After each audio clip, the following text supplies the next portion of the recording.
Menimbang bahwa hakim pengadilan memahami maksud termohon bahwa dalam rangka upaya melakukan pemberantasan korupsi, termohon harus melakukan pemberantasan sampai ke akar-akarnya. Apabila telah terjadi tindak pidana korupsi, KPK sebagai lembaga yang independen harus mencari sampai ke aktor intelektualnya.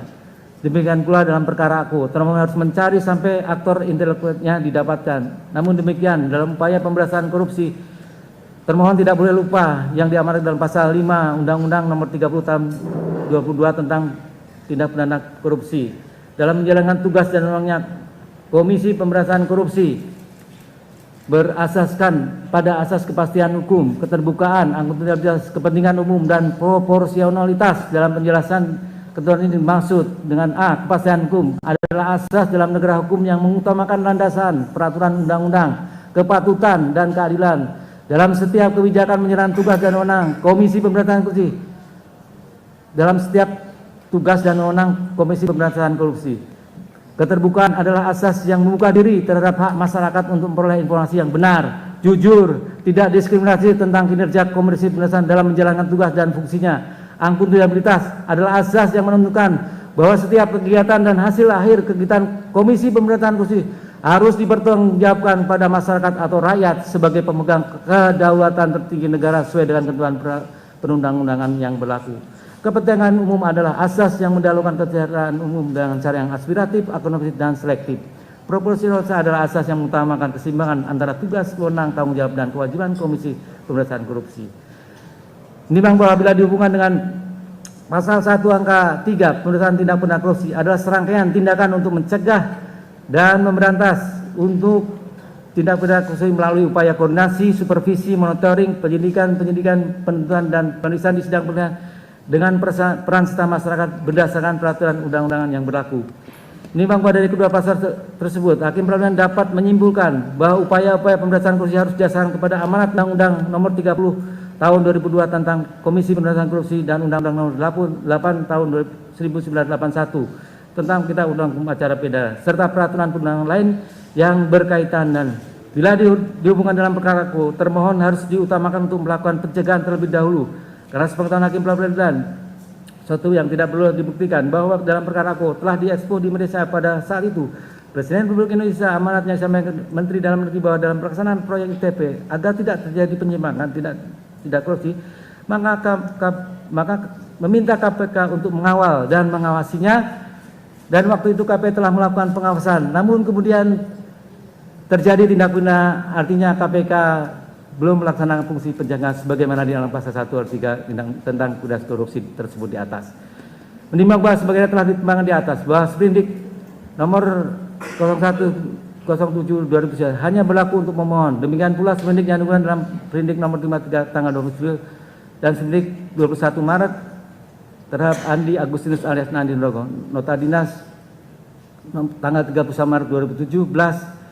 Tanggal 4 April laporan hasil pengembangan 2017, tanggal 15 Juni perihal laporan pengembangan hasil persidangan perkara tindak pidana atas nama Irman dan Sugiarto tanggal 20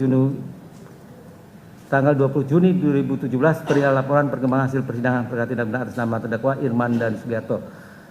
Menimbang bahwa setiap perintah penyidikan, surat perintah penyidikan, nota dinas, laporan perkembangan hasil penyidikan tidak pidana korupsi menurut hakim pra-peradilan harus sesuai dengan peraturan Komisi Pemberantasan Korupsi nomor 08 tahun 2013, yaitu antara lain adanya prosedur-prosedur, kemudahan dan kejelasan, efisiensi, efektivitas, keselarasan, keterukuran, dinamis, berorientasi pada pengguna, orang yang dani, kepatuhan hukum dan kepastian hukum.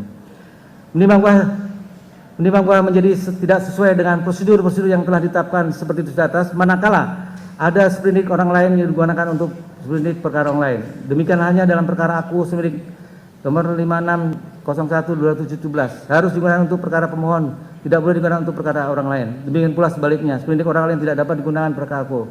Oleh karena akan terjadi ketidakjelasan, inefisiensi, tidak efektif, tidak selaras, tidak terukur, dan tidak adanya kepastian hukum.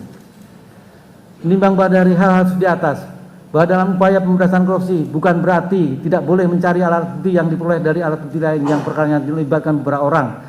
Tidak boleh digunakan dalam perkara aku, akan tapi termohon harus berpedoman pada prosedur dan tata cara yang benar sesuai dengan amanat undang-undang tersebut di atas. dan dalam perkara aku sebagaimana telah dipertimbangkan di atas, di antaranya adanya tindakan-tindakan dari termohon yang akan mengambil bukti-bukti dalam perkara yang dilakukan bersama-sama atau delik pernyataan, menurut hakim makro yang tidak boleh diambil langsung menjadi bukti dalam perkara aku, akan tetapi harus dilakukan dengan sesuai dengan prosedur. Dalam perkara aku, apabila termohon akan melakukan upaya paksa penyitaan dalam tahap penyidikan, bukan dalam tahap penyelidikan, dan prosedur lainnya yang harus ditempuh seperti dalam perkara aku, tahap penyidikan, memeriksa ulang saksi-saksi, melakukan penyitaan, mencari dokumen yang berbeda dari dokumen orang lain dalam delik pernyataan, tidak boleh langsung diambil alih. Menimbang bahwa dalam perkara aku, termohon menetapkan tersangka pada tanggal 17 Juli dan termohon mengeluarkan sprindik tanggal yang sama, yang menjadi pertanyaan apakah kapan termohon mendapatkan 2 alat yang cukup dan meriksa calon tersangka untuk memenuhi ketentuan yang ditetapkan sebagai tersangka. Menimbang bahwa semuanya telah dimulakan di atas, bahwa perkara aku sprindik tertanggal 17 Juli bersamaan dengan ditetapkan pemohon sebagai tersangka dan dihubungkan dengan seluruh bukti yang telah diperoleh pemohon, adanya cacat hukum dan tidak terdapat 2 alat bukti yang sah yang dapat ditetapkan pemohon sebagai tersangka. Menimbang bahwa berdasarkan pertimbangan khusus atas, hakim pengadilan berkesimpulan bahwa penetapan yang dilakukan oleh termohon untuk menetapkan pemohon sebagai tersangka tidak didasarkan pada prosedur dan tata cara ketentuan Undang-Undang Nomor 30 Tahun 2000 tentang Komisi Pemberantasan Tindak Pidana Korupsi, KUHP dan SOP KPK. Menimbang bahwa oleh karena penetapan untuk menetapkan pemohon sebagai tersangka tidak didasarkan pada prosedur dan tata cara berdasarkan ketentuan Nomor 30 Tahun 2000 tentang Komisi Pemberantasan Korupsi, KUHP dan SOP KPK, maka penetapan pemohon Setia Novanto sebagai tersangka adalah tidak sah. Menimbang bahwa nomor 2 yang menyatakan batal demi hukum tidak sah menurut tersangka Setia Novanto yang dikeluarkan termohon berdasarkan nomor surat 301/23/2007 tanggal 18 Juli pemberitaan dimulai penyidikan dengan segala akibat hukumnya oleh karena berdasarkan hukum, maka patut untuk dikabulkan dengan perubahan redaksi. Menimbang bahwa petitum nomor 3 merintahkan untuk menghentikan penyidikan Setia Novanto pemohon berdasarkan surat perintah penyidikan nomor sprindik 5601/7 tanggal 12 Juli 2017. Menimbang bahwa petitum 3 ini dikabulkan tidaknya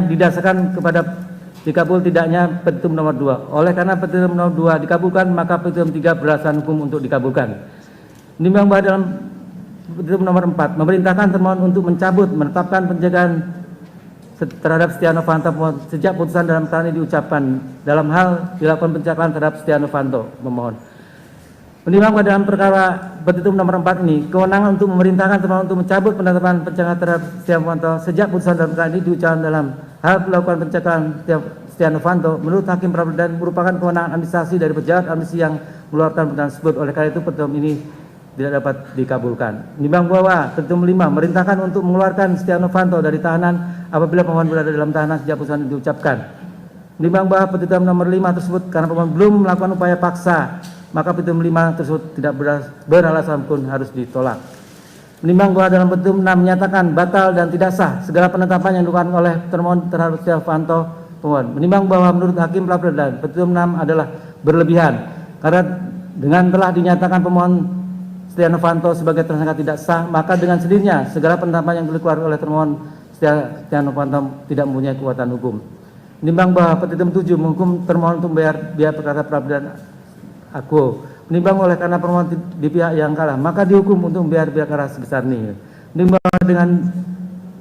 Menimbang bahwa dengan demikian penetapan pemohon sebagai tersangka telah menyimpang dari prosedur dan tata cara yang telah diulang. Saya ulang, ingat dan memperhatikan ketentuan Undang-Undang Nomor 8 Tahun 1981, Undang-Undang Nomor 30 Tahun 2002, Putusan Mahkamah Konstitusi P21 PU Angka Nomor 12 2014 tanggal 20 April 2015, tanggal 5 Pasal 5 Ayat 1 Undang-Undang Nomor 8 2009 serta peraturan hukum lain yang berhubungan dengan perkara ini. Mengadili dalam eksepsi, menolak eksepsi termohon untuk seluruhnya. Dalam pokok perkara, mengadili, mengabulkan permohonan peradilan untuk sebagian, menyatakan penetapan tersangka Setia Novanto yang dilakukan oleh termohon berdasarkan surat nomor 3110/23/07/2017 tanggal 18 Juli 2017 dinyatakan tidak sah. Memerintahkan kepada termohon untuk menghentikan penyidikan terhadap Setia Novanto berdasarkan surat penyidik nomor 56/0107/2011 tanggal 17 Juli 2011 menghukum termohon untuk membayar kepada negara sebesar ini. Demikianlah diputuskan pada hari ini Jumat tanggal 29 September 2017 oleh kami CPI Iskandar Esa, Hakim pada Pengadilan Jakarta Selatan yang ditunjuk oleh Ketua Pengadilan Selatan untuk meriksa dan melihat perkara peradilan ini. Putusan tersebut dibacakan dalam sidang terbuka untuk umum. Hakim tersebut pada hari itu juga dengan dibantu Dedi Purwanto, Edi Suwitno, Esmani dengan dihadiri kuasa pemohon dan termohon.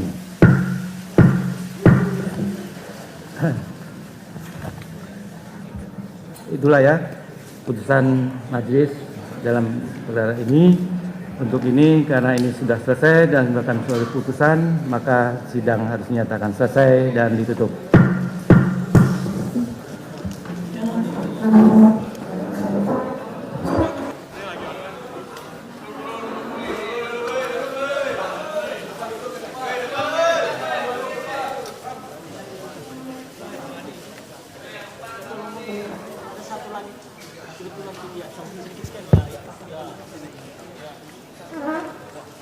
Masuk ke dalam, pakai bangku, nggak bisa dimasuk ke dalam.